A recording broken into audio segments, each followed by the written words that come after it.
So Madhukar, you can start in 2 minutes. Yeah. Yeah, sure, sir.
I think you can start. Yeah. Okay, sir. I'll share my screen.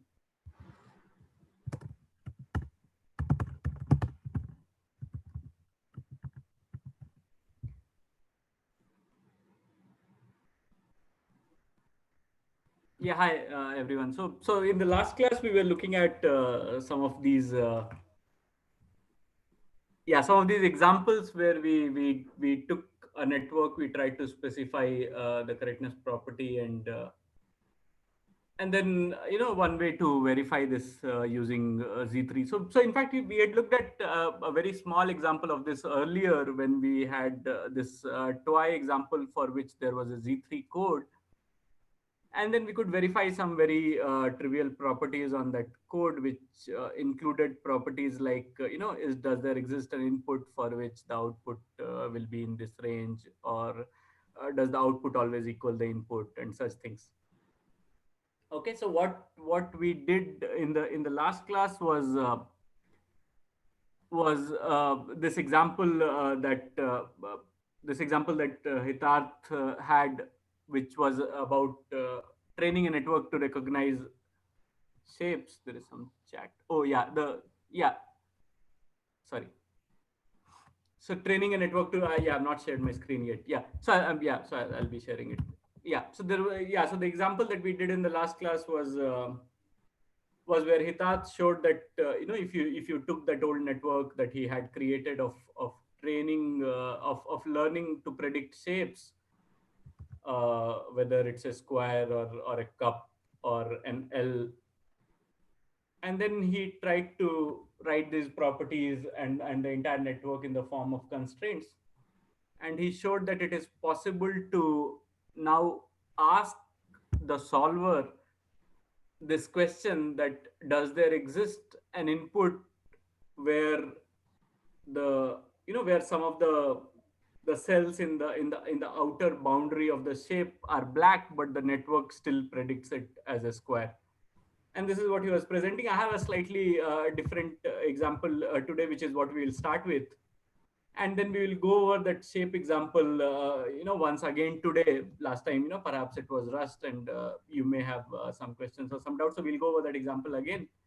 And then if time permits, sir will proceed with the what he plans to teach in the next lecture, maybe. Yeah, so here is so I'm sharing my screen now.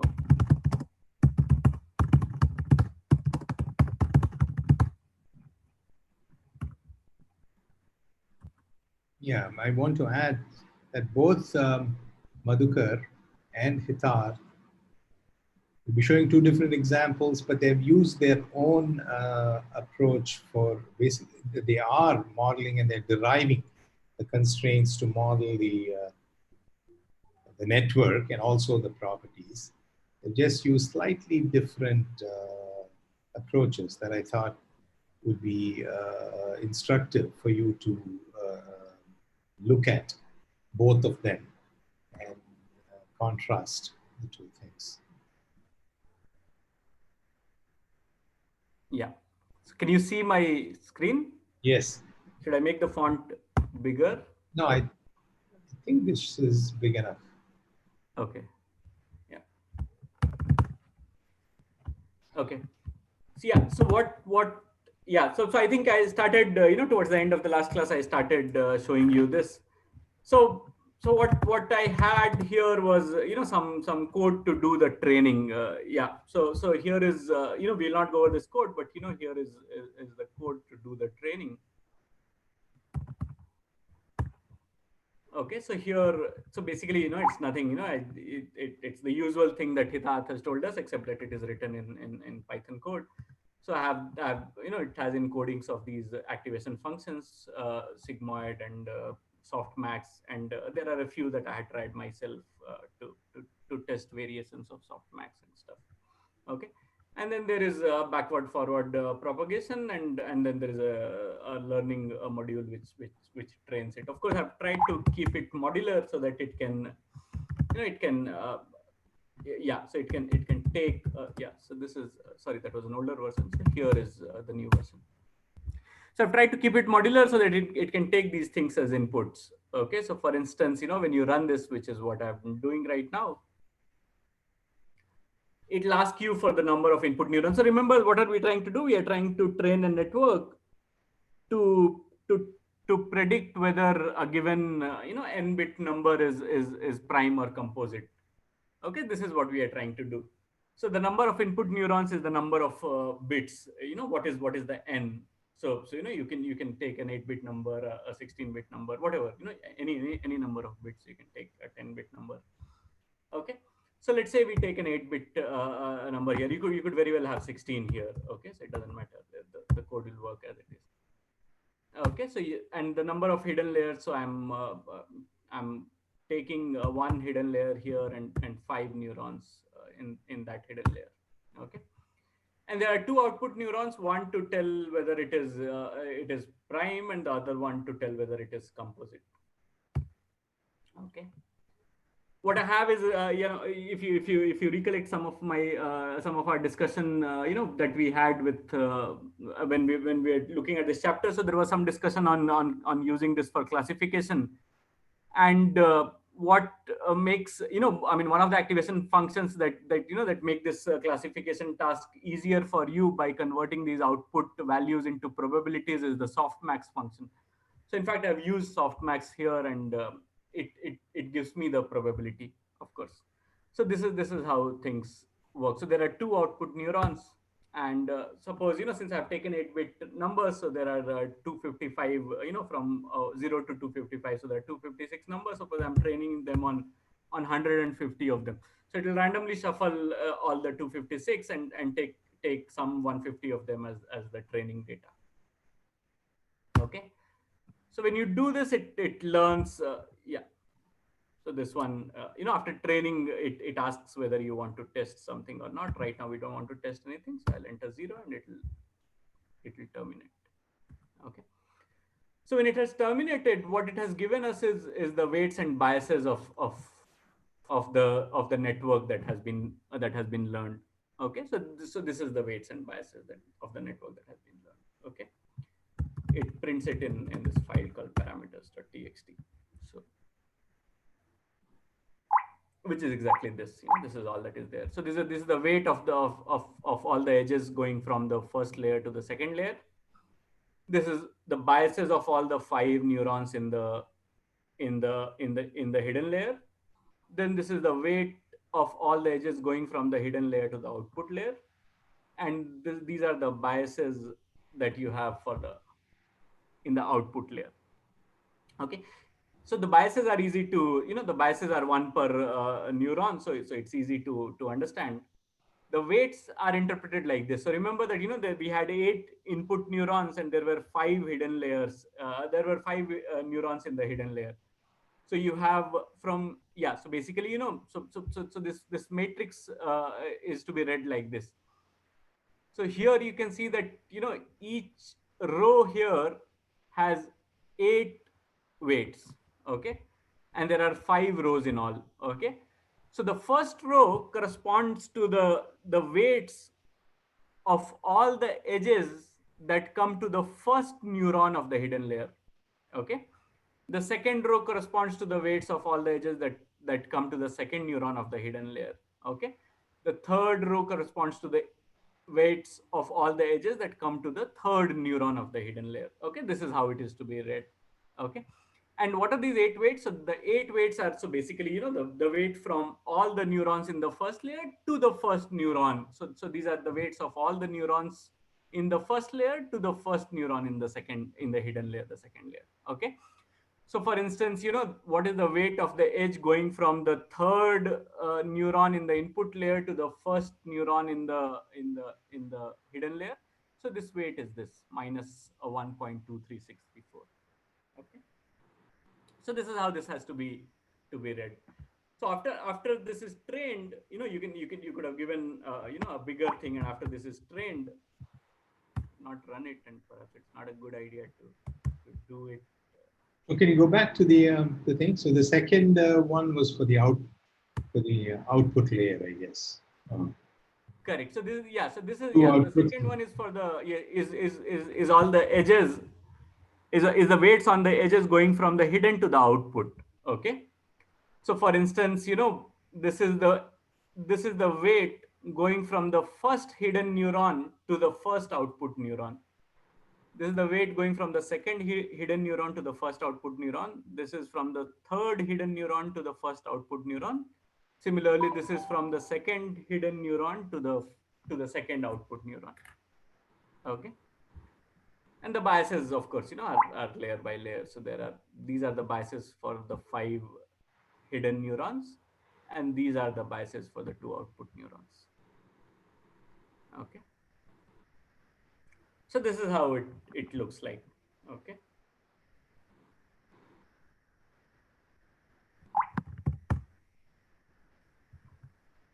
if we take a different thing, so suppose we take a 16-bit thing with with two hidden layers and core neuron in each layer, two output neurons, some, let's say 1000 as training data size. Yeah, sorry, it's not a good idea to do it.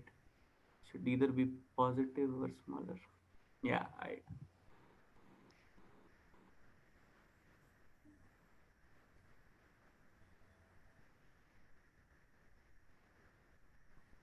So you cannot train on more than number of numbers that you have, right?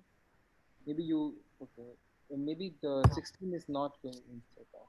correct. Yeah, there's some problem there. Yeah, anyway, so the point, yeah, so maybe I can still demonstrate what I, so suppose we take two hidden layers in 8-bit itself. Okay, maybe there was something going wrong there, and I'll try and fix it. Yeah. Okay, so now you can see that there are yeah, so I mean it's better seen here. Okay, so now you can see that there are yeah, so there is the weight there. So earlier there were only two, so now there are three sets of weights and biases, correct? Okay, and these are the weights going from the first layer to the second layer. This is the weight going from the second layer to the third layer, and this is the third layer to the output. Sorry, this is the third layer to the output layer. Okay, so you can train it, and yeah, I mean there might be some bug there in the 16 thing, which I'll fix before I upload this code. Okay, so this is how it will give you. So in the end, how does your neural network look like to you? So it looks like these weights and biases, and of course you know that the activation function that you have, that's hard coded. The activation function that we have taken is ReLU. Okay, so that's hard coded in the thing. But other than the activation function being ReLU, this file is your entire network. Okay, which is nothing but the weights and biases. Okay, so this is what it is. Now what, yeah, so now we need to do the verification part of the thing. Okay, so let's do that here. Okay,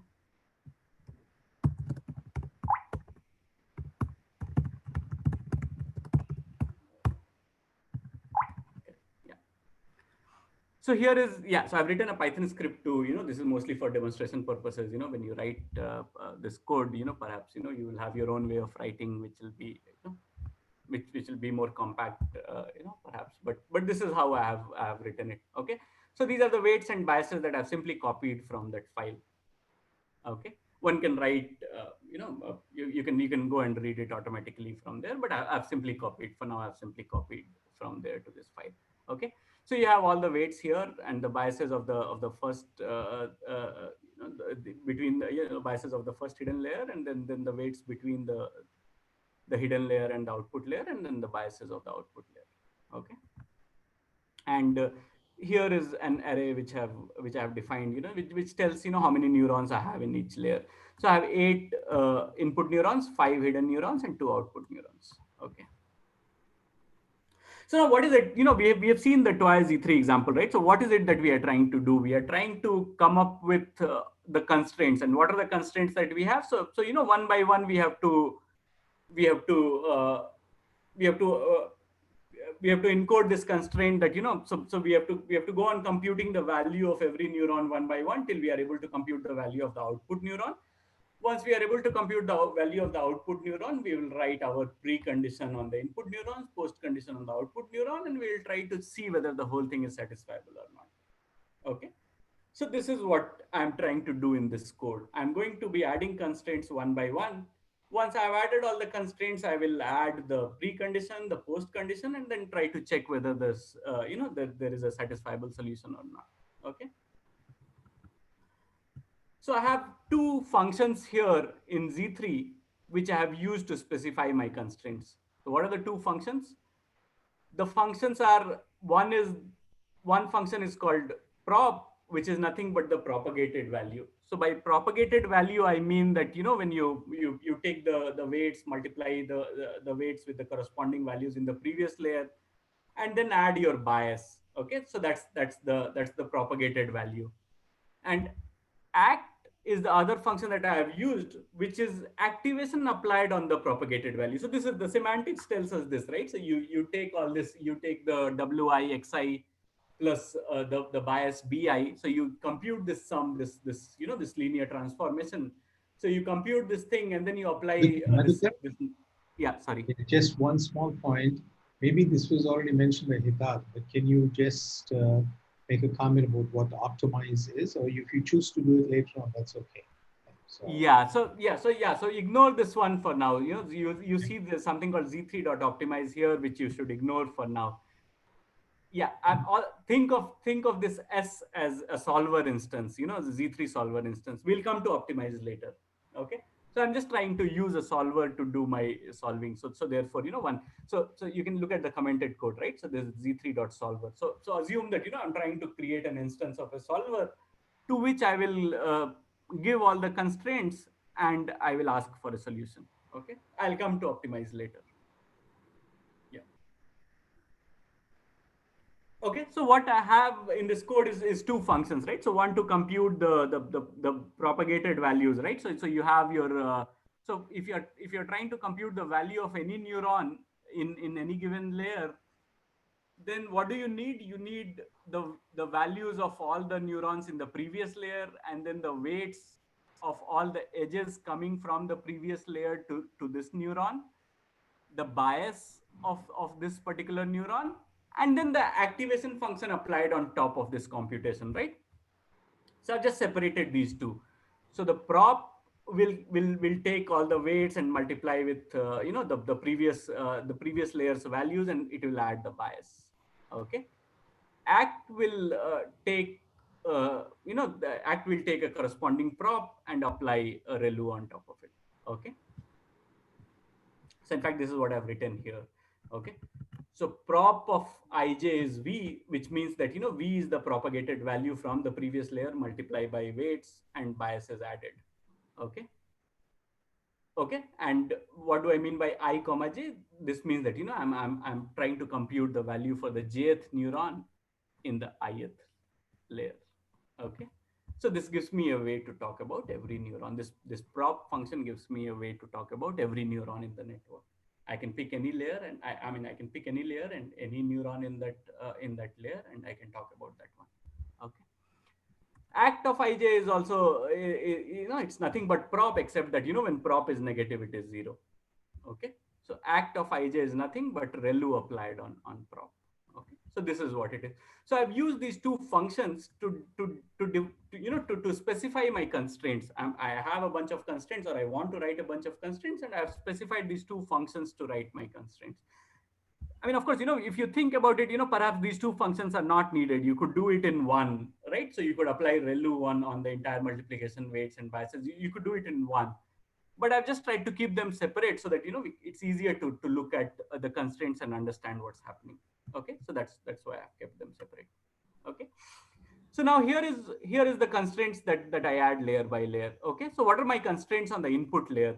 Okay, so my constraints on the input layer is that every input neuron should either be a 1 or a 0. Okay, I'm talking about bits. Okay, so I'm interested in 8-bit numbers. And therefore, each neuron represents a bit. The bit can either be 0 or 1. It cannot be anything else. Okay. So I've added this constraint that, the prop of 1 comma, I ranges from 0 to 8 here. Okay. I mean, 0 to 7 it goes to. Okay. So therefore, 1 comma I plus 1 goes from 1 to 8. Okay. You can see that this is not very.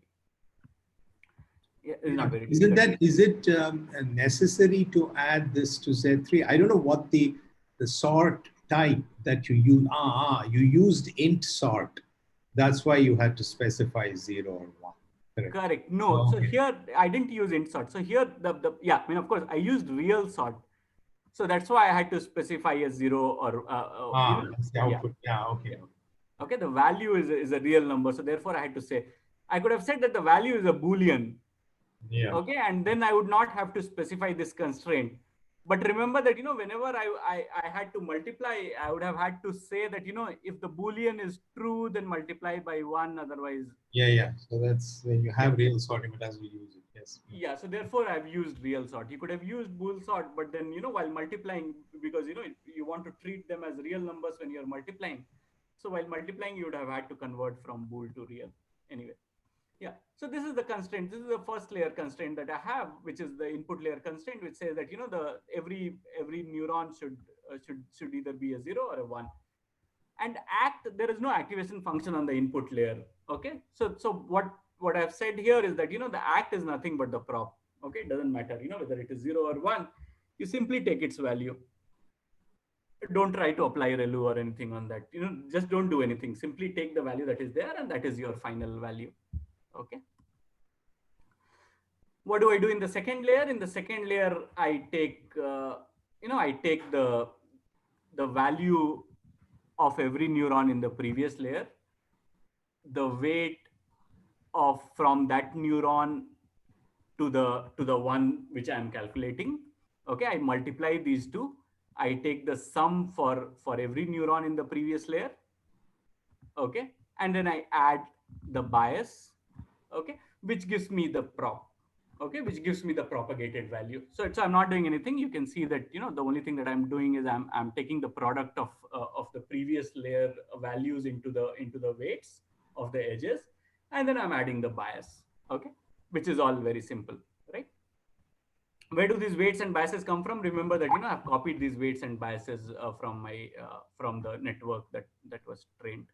Okay, so these weights and biases come from there, and I have simply created this constraint that the propagated value should be nothing but the sum of the weights and the values plus the bias.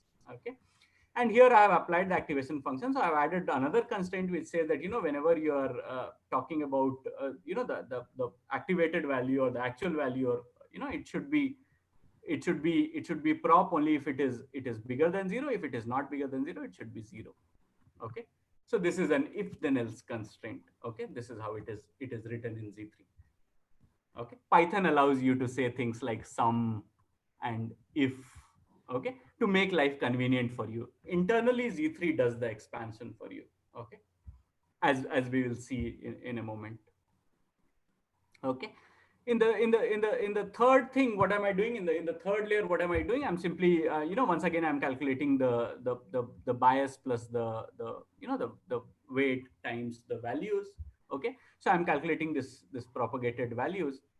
And then, although in the code I have applied this softmax function, which is non-linear, and I cannot encode it in. Remember that softmax was e to the power minus x by summation over all the things. Okay, so we had taken a look at this softmax function, and yeah, I had suggested that instead of softmax you could use a x by x plus y, and we had a discussion why x by x plus y is not always good, because x plus y can become 0 and so on. So if you can recollect that discussion. Okay, so we had I had a nonlinear activation function here in the last thing, but I'm not trying to encode it here because it's difficult to do it in Z3. Okay, so I'll use so I'll continue to have the activate the no activation function here. Okay, so the value after the activation is same as the value before the activation. Okay, so this is what my constraints look like. Okay, so in these three loops I've encoded the entire network. Okay, what remains to be encoded is the precondition and the post condition, which is what I do now. Okay, so what is the precondition here? The precondition is that I want to look at an even number. Okay, so the last bit has to be 0. Okay, which is what I have said here, that the last bit must be 0. Okay, so I want to look at an even number. Okay, in fact, I want to look at an even number which is not 2. Okay, so so this constraint allows the number to be 2. So I need to add another constraint which does not allow the number to be 2. Okay, so here I've simply encoded that the number should not be 2. Okay, So I've simply negated the, so what does 2 look like? 2 looks like, 0, 0, 0, 0, 0, 0, 1, 0. Okay. And I've said that, this number should not be 2. Yeah, but this, since you had it as int, did you had to enumerate it like this? Oh, I never had it as int. How did you? I had it as bits, right? No, but what sort was that? Each of them was, the output was actually int, isn't it? The output of the value that was coming out it was real, isn't it? Every node, output of every node is a real. Correct, but here we are giving a constraint on the input. Input. Correct. Correct. Correct. But wasn't that, yeah, so you're actually saying that. Yeah, I'm saying that, so remember that, act does not change the, in input layer, nothing changes, right? So you simply take the prop, which was coming from the input, either 1 or 0, and then act, no activation function is applied. Okay. So act is nothing but whatever came as the input. And what I'm wondering is, why could you not have stated as not equal to 2? Oh, you're not taking the decimal values of the numbers, right? You're taking the number as a binary. So your input layer has 8 bits. Okay. Yeah. Okay. Or you would have had to have a conversion function. Correct. One needs a conversion function, or yeah. Okay, so there are two things that I'm trying to say here. I'm trying to say that the number should be even but not 2. Okay. And this one, the first constraint here, this says that the number is even if the last bit is 0, of course.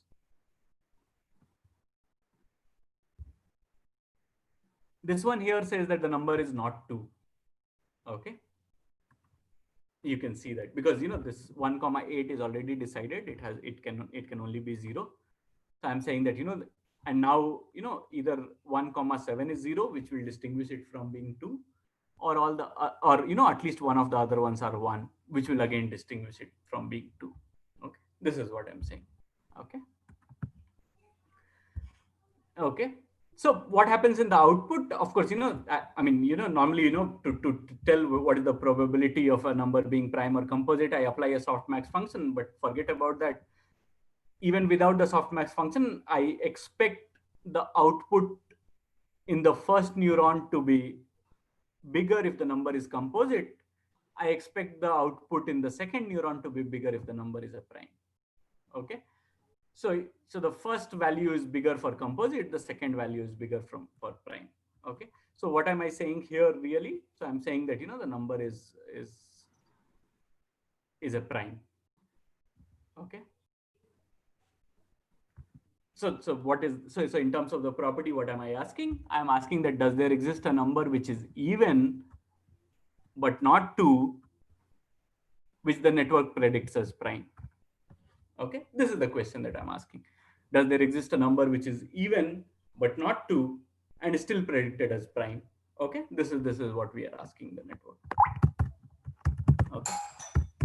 Any questions so far? So you guys have been very silent. I've been asking all the questions. Everything is clear? Yes, sorry, I should have asked that. Yeah. Is there normally there is a chat message when I'm presenting. I can't see the chat messages. No, there's nothing on the chat. I guess they are following. Yeah. Oh, I see that. Oh, yeah. Oh, I thought I saw the participants as 1. It was 11. Yeah, sorry. So are you guys all okay so far? Yeah. Okay. Yeah, okay. So maybe you should, are you going to print out the constraints? Correct. Yeah. So first I'll run to see what it does. It will print, it may print a bunch of things.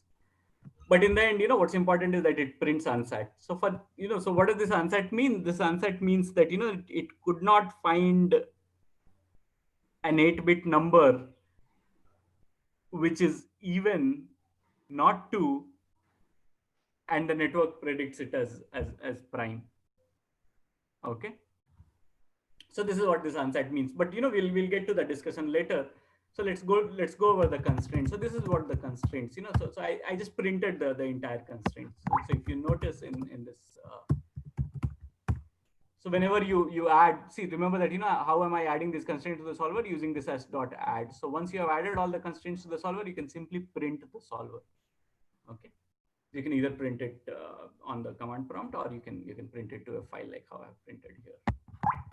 Okay. So it prints every formula that you have added in the order in which you asserted. Yeah. So now we can look at what is it that we have added. Okay. So remember that we had added two functions, right, to encode our okay. One is the propagated value and one is the activated value. Okay. So we had added these two functions to be able to. I want to add a comment here. So I don't know if you guys noticed it or not. So the way Madhukar is defining is very declarative. Okay.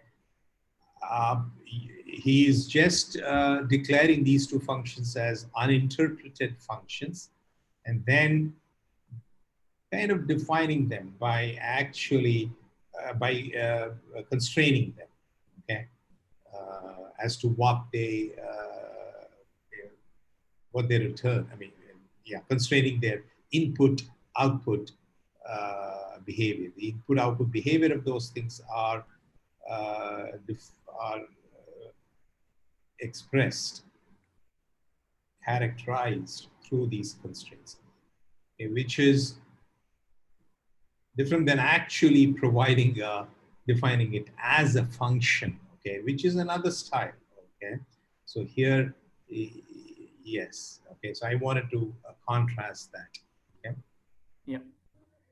Yeah, so I've just given an uninterpreted function for these two things, and the solver, if this is satisfiable, what the solver returns is an interpretation for these functions. Yeah, but there is an advantage in doing it this way, because then you can leave things partially defined. Okay, so if your constraints define the output only for a certain set of inputs, then what it means is that for others for which it is not defined, it can be anything. Okay, so that is the advantage of doing it this way, as opposed to really defining it as in a functional notation, which I think Z3 permits as well. Yeah. So I wanted to draw the distinction between those two styles, and this is somewhat more style of logic. Go ahead. Yeah. Yeah. So now the assertions layer by layer. So let's try to understand them. So this is of course all easy to understand. So this one for instance says that the first neuron in the first layer can either be 1 or it can be 0. Okay. So this is what this is. This constraint says that this is the activated value same as the propagated value, and then similarly for the second one, the third one, and so on until the 8th one. Okay. So this is okay.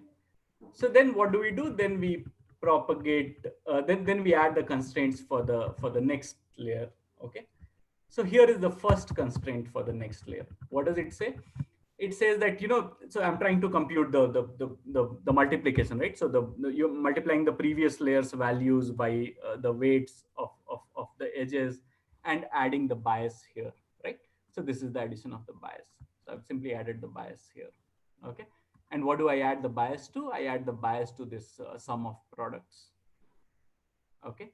So what is the sum of products? The sum of products is you take the value of the first neuron in the previous layer, multiply it by the weight of the edge, then the value of the second neuron in the previous layer, multiply by the value of that edge, the value of the third neuron, and so on until the value of the 8th neuron multiplied by the value of that edge.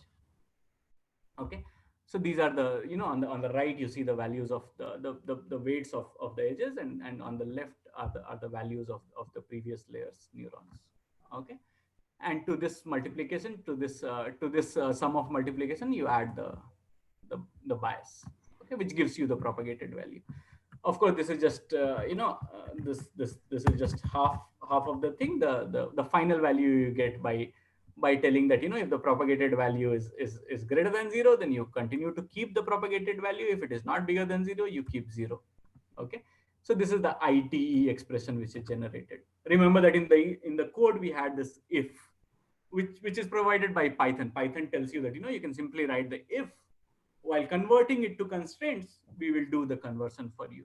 Okay, so I had the if statement in the code, and similarly, for here I had the sum statement in the code. So Python makes it easier for you to write these complex sums in a compact manner. Yeah. Okay? So here you're actually, the ITE is Python ITE as well. So it's just is in this case, although is ITE a Python no, function? these are Z3. Yeah, I mean, in here these are Z3 ITEs. Z3 API. Okay. Correct. So Z3 to Z3, you can say you can write this as a valid Z3 expression. In fact, this is a Z3 file. So you can. So for instance, you can simply run it independently directly by Z3 by giving this as input. Okay, it says answer. Okay, so this is a valid Z3 file. It has nothing to do with Python. Okay, you can simply run it with Z3.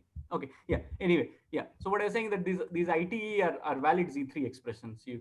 This is a very valid Z3 expression which has the semantics as we understand. Okay, if the first thing holds, then it is this value. If it doesn't hold, it is this value. Okay, if this condition holds, it is that value, and other than that. Okay. And then similarly for all the other, this is the second computation, the next ReLU applied to it, and so on, until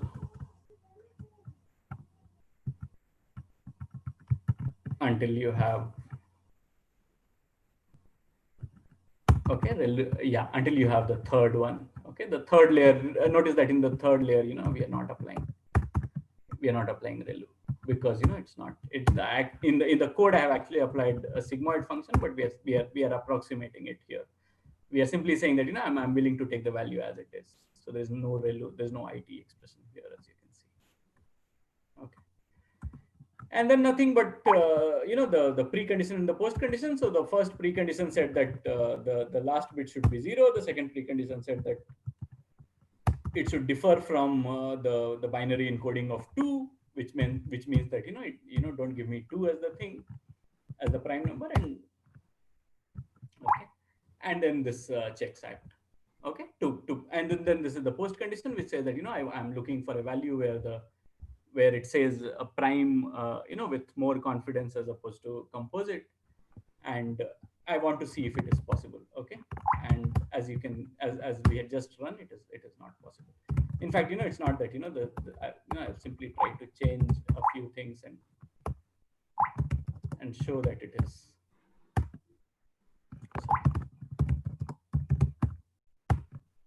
Okay. So one of the surprising thing is that so here I had said that I'm interested in an even number which is not 2, but the point is that even if I comment this, so I ask this question: is there an even number at all which you tell prime? And it is still unsacked.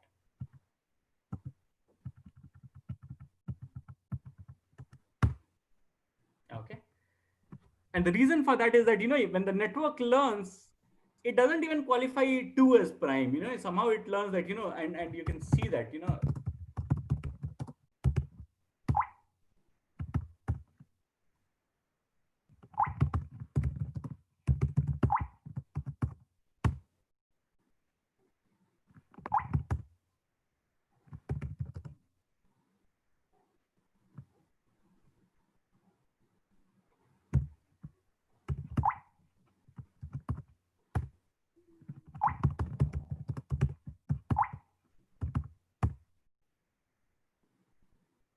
okay. So if you notice this one here, I'm not sure if you can see it when I highlight it. Is the highlighting visible? Good. Yeah. Yeah. Okay. So this is my train.txt file, right? Which is generated, and which is how I train. Okay, so while training, I told that so on the left you can see that here is the binary encoding of 2. Okay, so while training, I had told it that look, 2 is a prime number. You can see that when 1 is on the right hand side here in the second array, when 1 is on the right hand side, it is a prime number. For instance, 3 is prime and 5 is prime and 7 is prime and so on. Okay, when 1 is on the left hand side, it is composite. Okay, so while training, I had actually said that that 2 is a prime number, but but if you see the performance,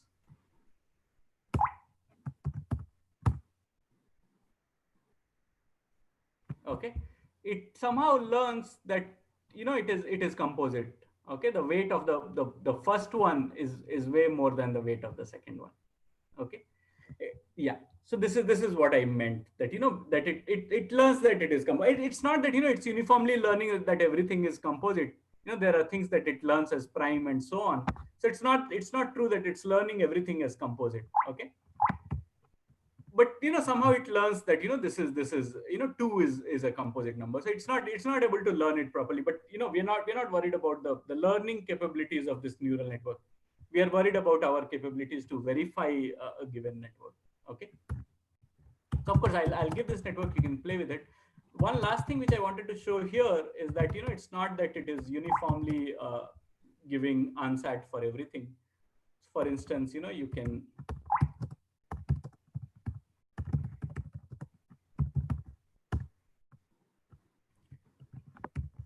if you ask for an even number which is composite, it will certainly tell you that here is an even number which is okay. And this is what so it's giving you some sign, yeah. This is what the assignment to the uninterpreted function looks like. Okay, so what this is the model of the thing. So okay, so what this says is that here is the uninterpreted function. Which, so what are we interested in? We are interested in the values of 1 comma star, right? So 1 comma 1, 1 comma 2, 1 comma 3, because that's the input layer. Okay, so for instance, what is this number? This number is it says that make 1 comma 2 as 1, 1 comma 5 as 1, and we can ignore the 2 commas because okay. So this says that make 1 comma 2 as 1, 1 comma 5 as 1, and everything else you make as 0. See that there is an else at the bottom. Okay, so it has given me a complete interpretation for this function for every I comma j. Okay, the ones which are given are to be interpreted like how it has been given. Those which are not given will take the value 0. Okay, so this is complete interpretation for this activated value function. Okay, so from here you can construct your input. You can know that what is the input for which this property failed. Okay, so this is what we wanted to demonstrate. So a couple of things. First of all, you can build a network, you can train it, and you can create your weights and biases. You can create your entire network, right? The network in the end looks like a bunch of weights and biases given like this. Okay, now you can take your weights and biases and you can write Z3 constraints like this to encode the entire network into a logical formula. Once you have done that, for a given precondition and post condition, you can query the network to see if there are inputs or outputs that satisfy if there are inputs that satisfy the pre-post the precondition and the post condition.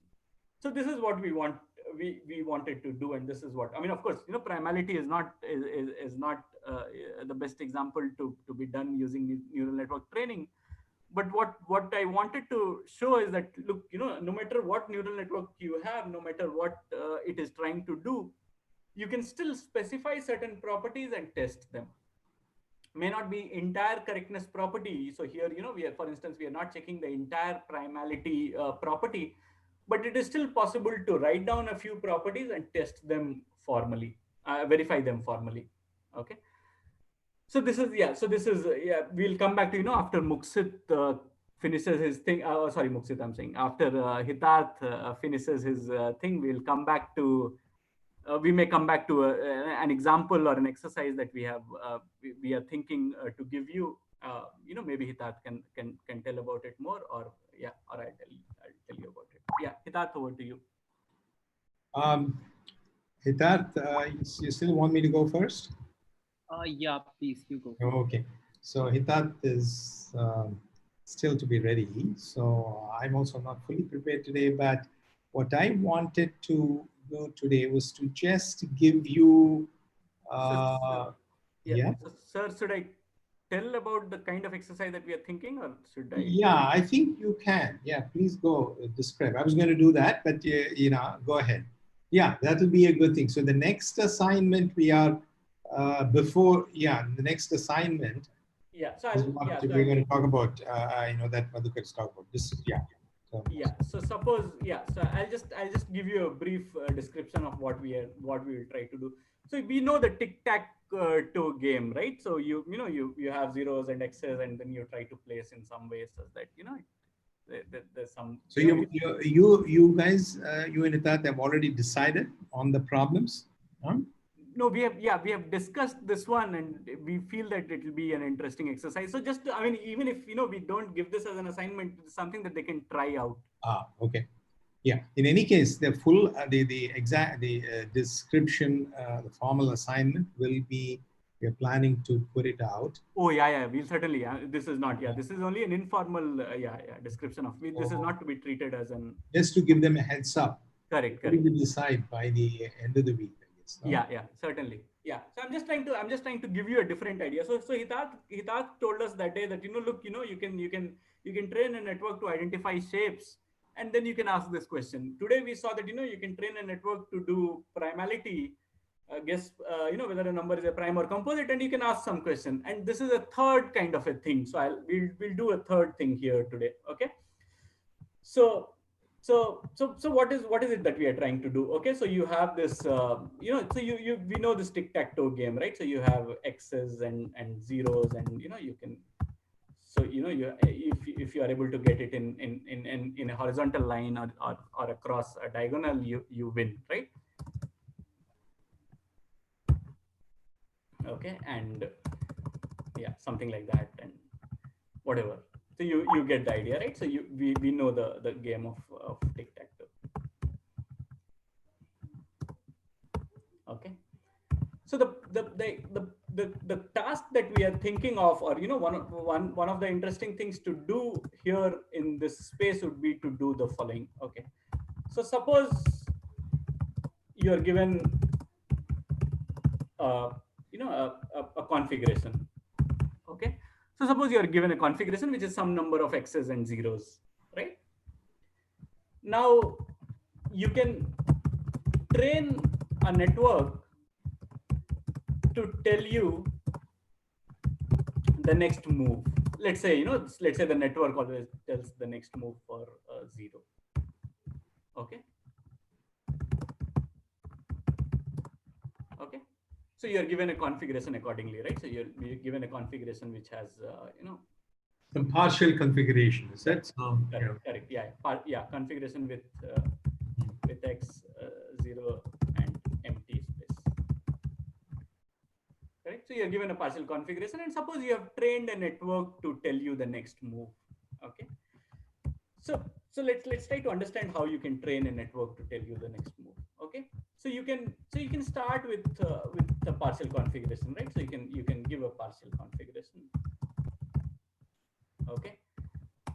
And corresponding to every partial configuration, you can tell whether the next config or move is good or bad. Okay. How is it good or bad? If it prevents the other player from winning, it is good. Or if it makes you win, it is good. If it allows the other player to win, it is bad. Right? So you can start from a partial configuration. So basically, so suppose you're given a partial configuration, and there's some one change to that happens. The other player moves. It is possible to tell whether that move was a good move or not. Right?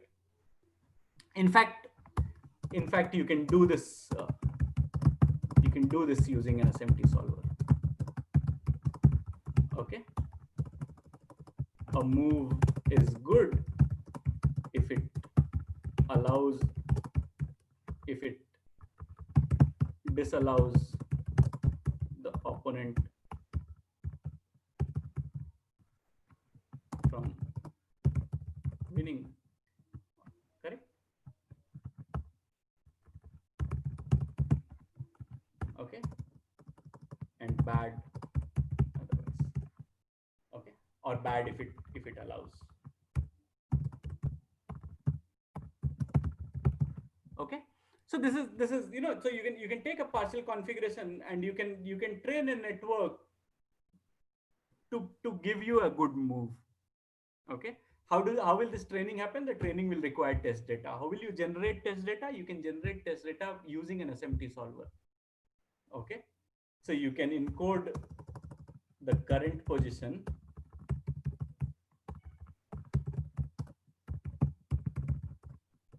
you can encode the next position, and then you can ask the solver if it is good or bad. Okay, basically you can encode the you know the win for the opponent or the win for yourself all as property, and this is all happening, remember that this is all happening in 9 bits. Okay,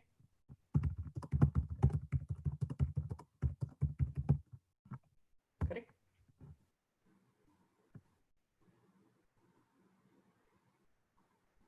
Yeah, sorry, yeah, may not exactly be 9, but it's certainly, it's all happening in a few bits, right? For each one you'll have to know whether it is, for each cell you'll have to know whether it's a 1, it's an X or a 0 or empty. Okay, so it may not happen in 9 bits, but it's all happening in a few bits. So this is something that you can do. Now once you have trained this neural network, once you have trained the network to give you a good Madhukar, so in your previous thing, you say that you ask the solver if it is good or bad. correct. What do you mean? I mean, you're using the solver even for the training part? Yeah, I'm using the SMT solver for the training part. Okay. Because how will you generate test data otherwise? You need to take a current position, you need to take the next position. For generating the training data is what you're... Correct. Not for the...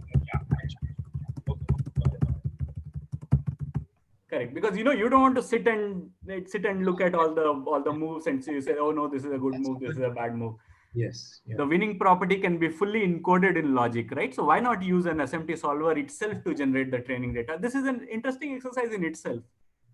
Okay, and this is very much in line with with whatever we are doing. We are trying to use the solver, and I mean, of course, so you use that to train it and then ask questions. Correct. So you generate the training data using the solver itself. So you generate your, so for every position, so you generate these positions randomly, the configurations randomly.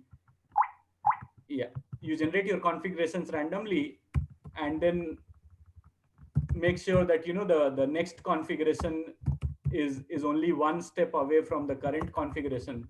You can specify all these properties, right? That the next configuration is only one move ahead of the current configuration, because you cannot be making 2 moves. So you can specify all these properties formally as constraints. Okay, so between the next config and the current config, only one of the cells should change. All the other cells should remain intact. Okay, and then you can ask, you can use Z3 to generate your training data. So you don't want to sit and decide what is a good move, what is a bad move. So you can simply use Z3 to tell you what is, it can generate some 300 good moves in 300 different configurations and 300 bad moves in 300 different configurations. Okay, so what I mean is that use an SMT solver to generate this training data for you. Okay, now once you have trained the network to give you a good move, we want you to encode this property, encode this correctness property, or encode the robustness property, that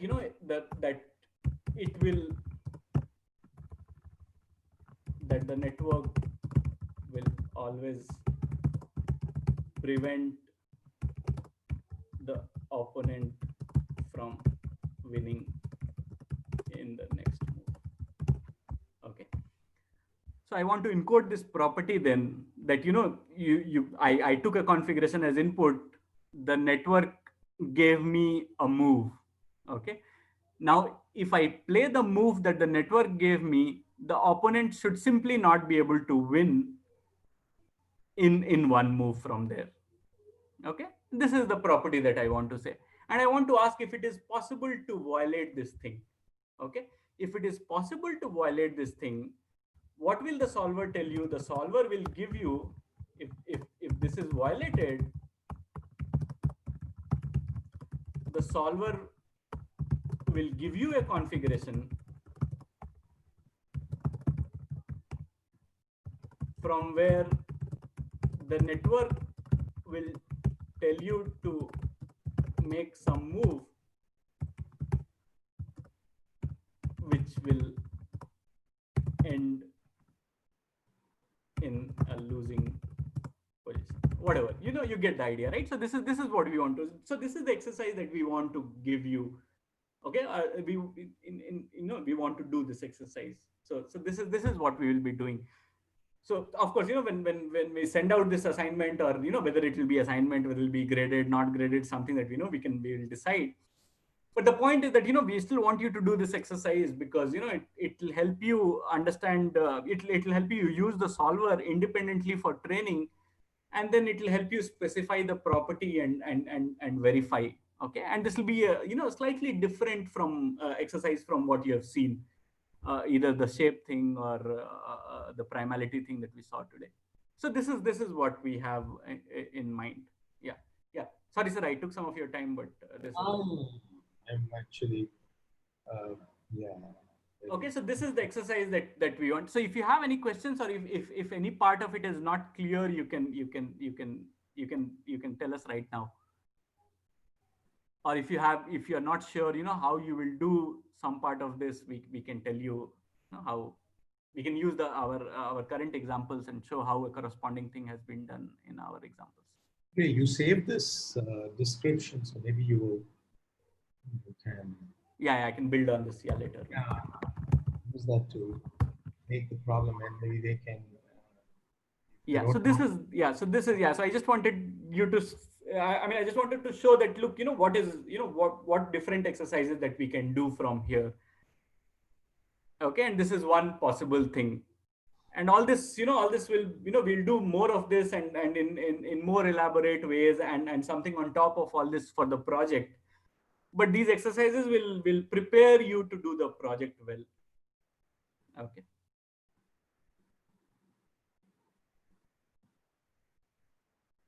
Yeah, so this is what I had.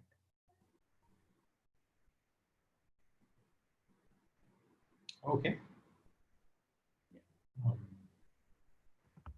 Yeah, you can. Any questions?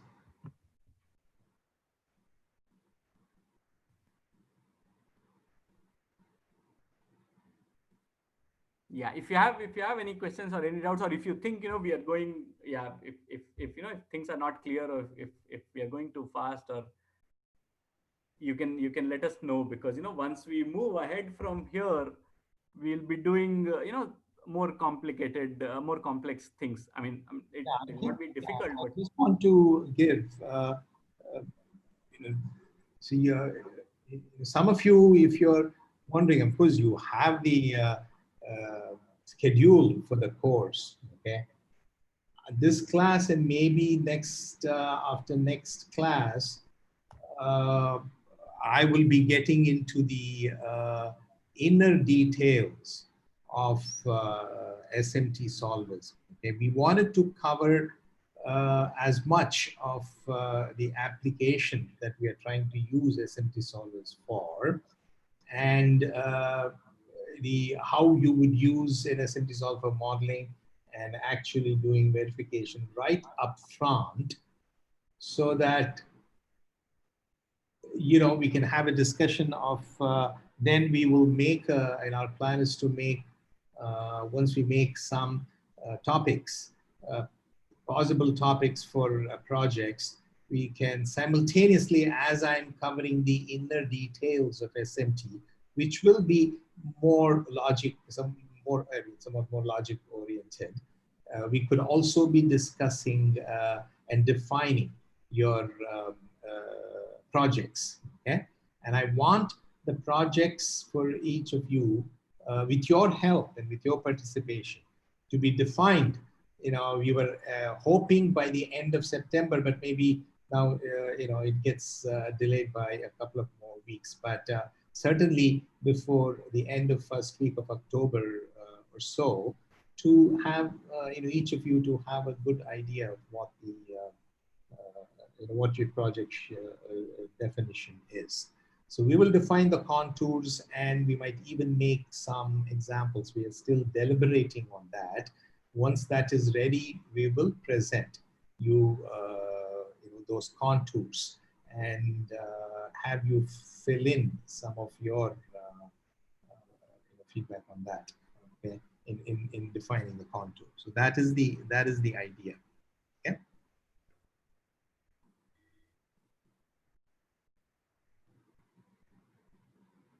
Okay, so if you want to stop sharing, I can share. Hitat, I'll still go ahead.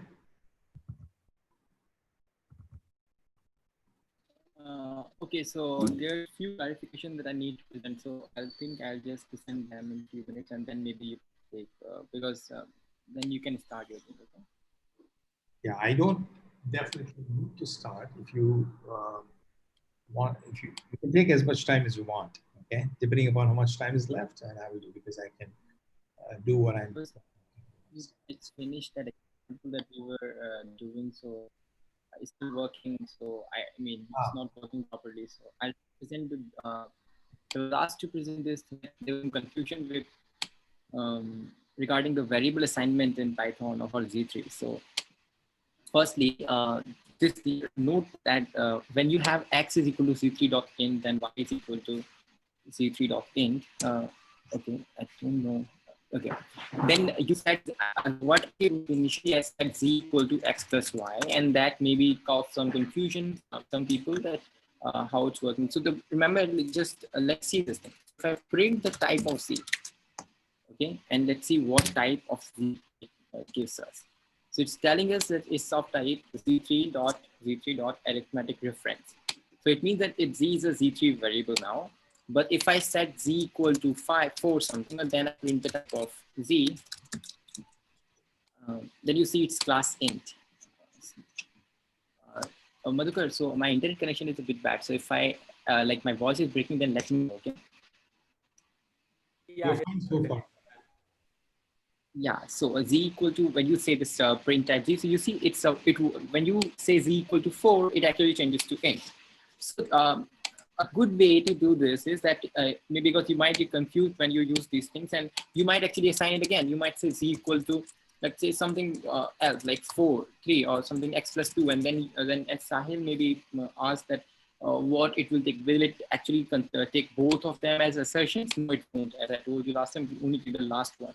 So to get it clear, just don't use this kind of notation. Sometimes if you're not sure about it, use this thing, z3.sum xy.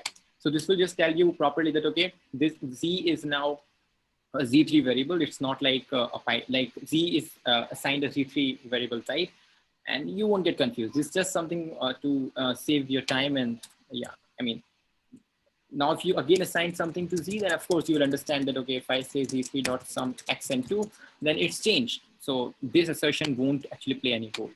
So this was one thing that I wanted to say. Other than that, okay, so Madhukar actually did this optimize. So we did that because if you print the optimizer after adding the constraint, you can see the actual Z3 code, SMT-lib format that it generates. So you see, I created 2 variable age and weight, and I took z equal to age plus weight.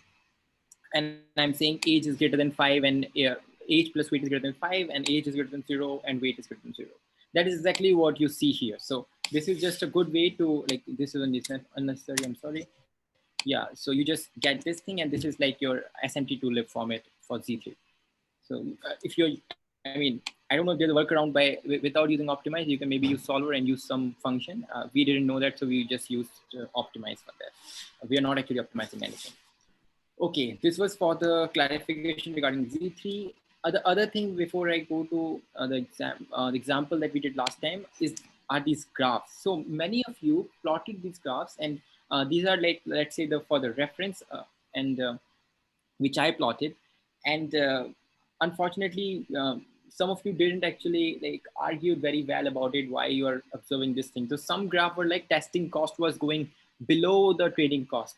Usually that won't happen. It might happen. I'm not saying it won't. It can never happen, but usually it never happens that your testing cost is smaller than trading cost. So the error that you might be doing is that you might have not normalized, not divided by the length of your data while calculating the cost. Anyway, so I'm telling you this because there is still time till tonight, as the professor has given you, let's say, the ultimate extension or something. So I wanted to present the code actually and explain to you the actual, the right way to do it.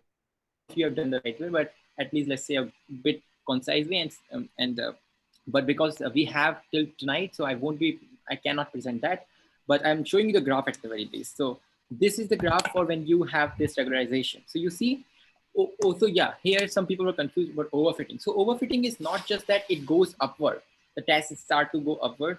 Overfitting is also like it just flattens out too much. So you see, it's like, I'll say it's not very precise mathematically. I'm not saying that, but at least for our sake, for the sake of this class, you can just assume that even if it's flattening out like this, that is also counted as like it's overfitting, because here you see training cost is going down, down, down, but your testing cost is remaining almost the same. So there is no point of training beyond this part. So sometimes you might observe it's going up, but sometimes you might not. So this is also fine. All right, this was without regularization. When I use regularization, this is what you say. Okay, so this is when I use lambda equal to 0.01. Again, most of you haven't given very good reasoning why. Okay, so I'll ask you one question and anybody can answer that. So you see, just see this 40 epochs, okay, only to 40 iterations, and you'll see that loss is decreasing and decreasing, but there's some pattern that this is different from this one. So can anybody just tell me what is the difference? Like just see till 40 or 50 like epochs, and just tell me what is the difference between these two and this one. Yeah, anyone? So what is the real, what is the regularization doing to our thing? That's what I'm asking. What's the difference that you? Even though the training cost is decreasing, the training cost is like training cost and the testing cost are like parallel here, right? True, exactly. So the point is that when you are using like a lambda, a right value of lambda, then both of them are flattening out simultaneously. It's not like the training cost keeps on decreasing, like it's very steep, like not very steep, but steeper than this one. So you see that this is not flattening out too much. This is flattening out, like this is flattened, but that was not flattened, this one. And therefore, regularization is working. It's fine. And remember, note that regularization thing in the code actually just one single line. It's not you need too much. It's just one single line change, and that's it. Anyway, okay, this one. So here I've used the lambda equal to 0.1. Now, what do you see the difference? Just see the 40 epochs again. You see 40 epochs here and you see 40 epochs here. I mean, maybe I can open both of them simultaneously. Okay, and okay, can I get it? Yeah.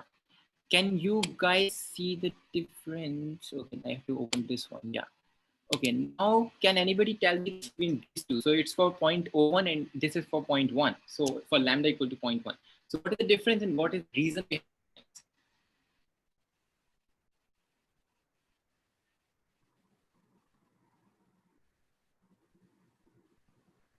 So what was the question? The question is that you are using two values of lambda, 0.1 and 0.1 to graph loss versus iteration. For I'm saying, how do you like argue? Why are we observing these patterns? That's what my question is. So let me see who's there. Okay, let me name someone. Diganta, are you there? Can you unmute your mic? Yeah, I mean, the difference between the two parallel lines are lesser in the 0.01 case and in the 0.1 case. But other than that, I can't. Why are you observing this? Why is this like the loss more here? Couldn't hear you. Can you repeat, please?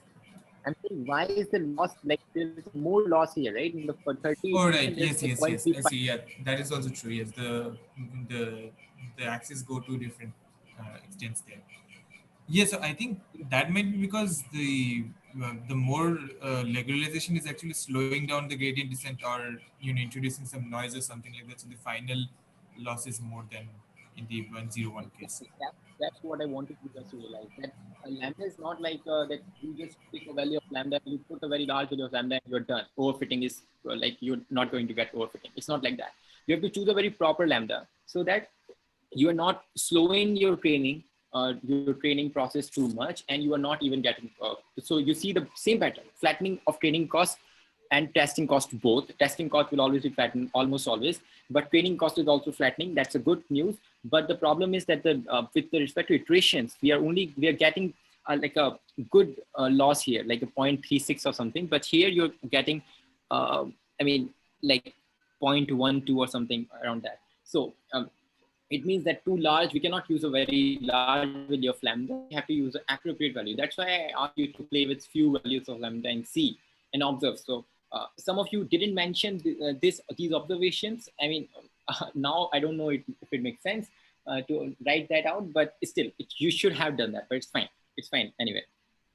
So Moodle, maybe I set a cutoff date in the Moodle, but now I removed that. So if anybody has not submitted yet, then they can do that. Okay. Okay, the last thing. So this is the final question that I have asked someone. If we have already submitted, should we make any changes or something? I mean, if we have already submitted. Yeah, you can make changes. Yeah, you're allowed to resubmit. Okay, but I mean, there is no resubmit option here because it's already submitted. So I mean, I think you can edit your submission. I can add. You can edit.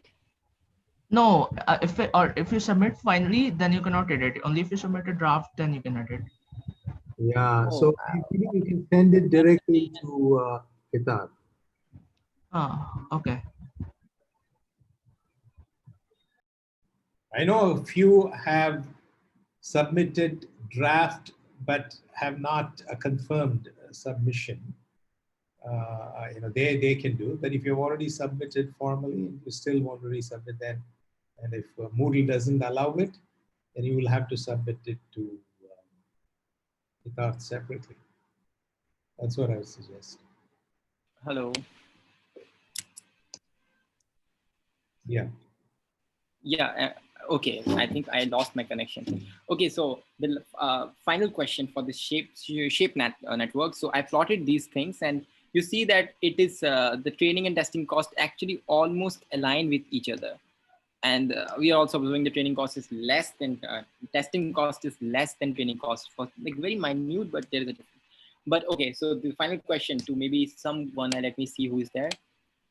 Okay, so Rishikesh, are you there? Your voice is very low. Hello. Okay, I cannot hear you, unfortunately. Okay, somebody else. Argdeep, you there? Argdeep, yeah. Everybody is there, but whether they are. I'm asking a question, so I'm just putting I'm just naming someone to answer this. So why do you observe this thing? What do you say? Why is these two things very close to each other? Like they're not even distant. I guess because the lambda has been chosen properly.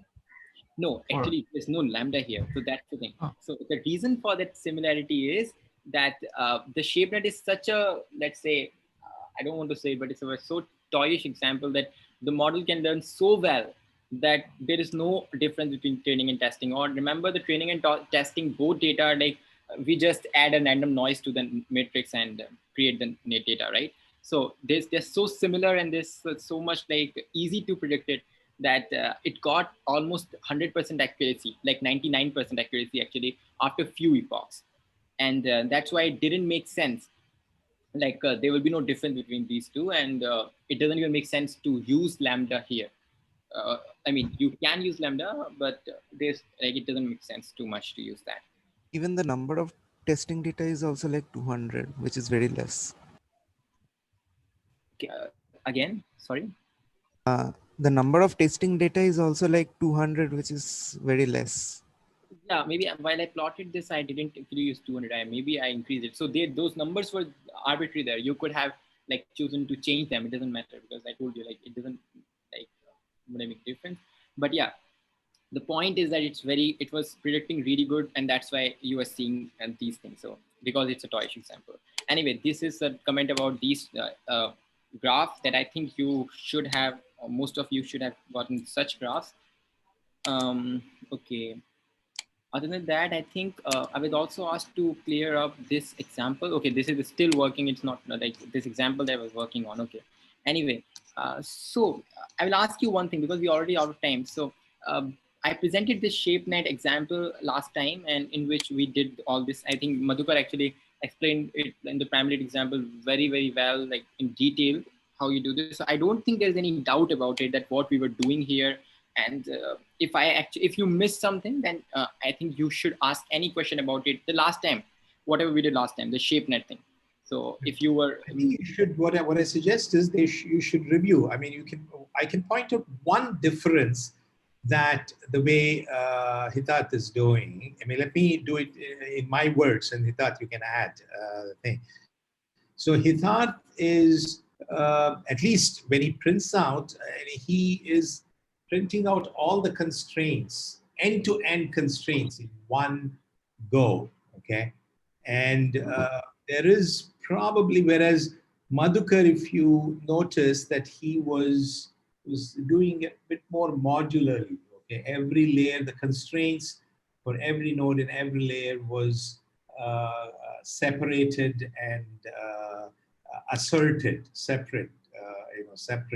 yeah, So, yeah. So whereas here it's a little bit more monolithic approach, and therefore the final constraints that he prints out might be a bit hard to understand. Okay, that is one of the.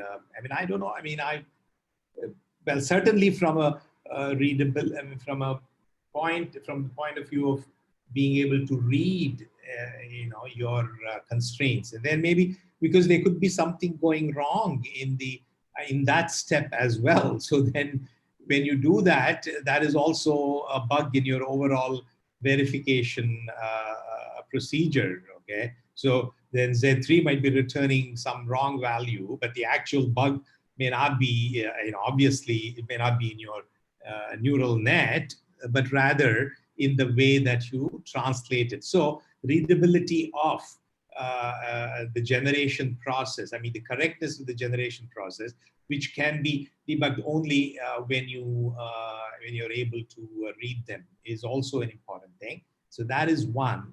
The other thing is, sometimes this is something that we were reasoning, and whether the performance, Z3's performance, when you give one big expression, is better when compared to you have a whole bunch of structured constraints that you can only test by doing it. So that is one significant difference that I can see in the way that it is done.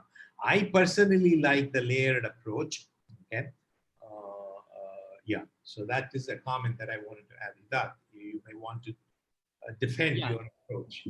No, I don't want to defend it because I just wanted to make sure that it's faster and like, let's say, easier to understand. So because they've done feed forward, so I thought that just doing the feed forward using Z3 might be easy for them to understand. So like this function, you don't need to understand anything. You just know that it's just a feed forward, but we are doing it with Z3 and that's it. So that's all that it did. So it was easier to understand. I wanted to ask something about assignment. Yeah.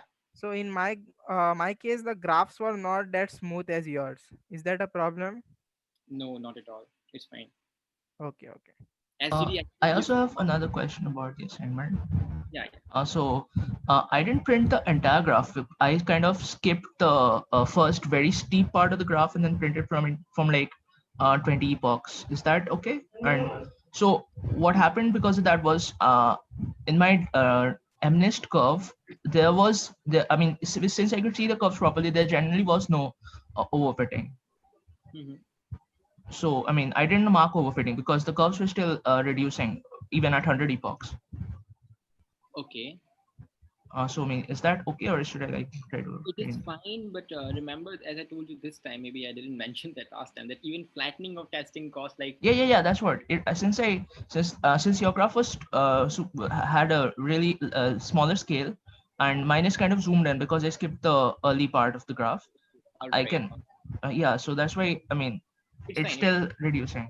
You wrote that, right? You wrote. If you Yeah, have that's what the I did. report, then that's fine. I will like read your report and then like Okay. solve it. All right.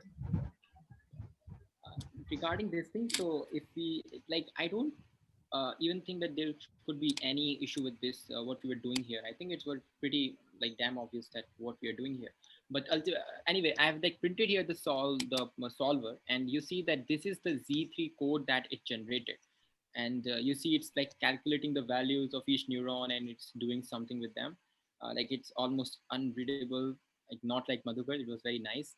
Actually, this is very unreadable, but you see that these are the assertions on the input and outputs, all of them, and that's it. So yeah, I mean, I don't think that there is any doubt regarding what we were doing here and how we did that. So if there is any what is the difference between Z3.solver and Z3.optimize? Yeah, so Z3.optimize is used to actually optimize things like maximize a variable. Like you can call something like, okay, here maybe I showed that. I don't know if I did it. In simple sentence, okay, what I understand is, see, when you do Z3 check sat, what the solver in standard thing it does is it just gives a satisfiable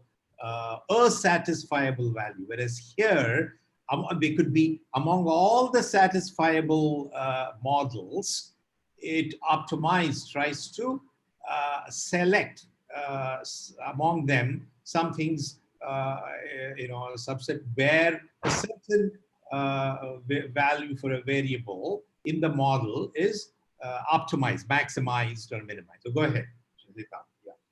Yeah, so you just add this constant maximize, let's say I call it Z, and then I pass the value, then okay, maximize value Z, and that will just maximize it. So optimize is like a kind of a particular solver which is used to maximize or minimize stuff. Like minimize is just the negation of maximize. We are using here optimize just because it provides this facility of printing it so that we can get all the Z3 SMT2 lib formats. That's so I told you that's the whole purpose of using optimize. We're not actually optimizing anything here. Maybe there is some function. Yeah, but could you invoke maximize even without invoking optimize earlier on? No, I think I don't think that is possible because the solver doesn't have maximize. Oh, okay. So which means optimize might be a kind of special solver that allows you to maximize as well as indeed. Yeah. But it was just to print it. So for our case, there's no maximize minimize. We just want to print it. So if you print a solver, it will give you something like this. It will only give you the assertions that you add. It will not give you the whole SMT2 lib format. That was the sole reason we were using maximize. So it happened that you did not use maximize, but once you use optimize, you could use maximize if you wish to do so, to select a model in which a particular variable value is maximized if there is one, correct? Do you have an idea how this thing works then? Which one? Optimize. Yeah, so it's like linear programming. Internally, it's just linear programming. Yeah, we will get to that later on when we discuss the internals. Yeah. Okay. So it's like linear inequalities and you solve them. Simplex. Yeah, it is simplex. It is simplex. So we will discuss about the simplex method and so on. But here we use it as a satisfiability way in the standard SMT. But simplex really optimizes it and it gives you an optimal value. Simplex, correct. So, Professor, I was wondering one thing that can we actually ask them like, okay, you guys can start thinking about your project, what you can do, and maybe we can have a session on your discussion for project ideas and all. We could do. See, but we need to at least give them the contours, okay? So, yeah, see see, it's getting okay. Maybe we should. No, that is the idea. I did tell them that their feedback is certainly important, and we will take that into account.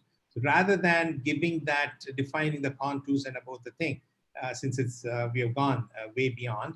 So let's do that maybe next class. Yeah.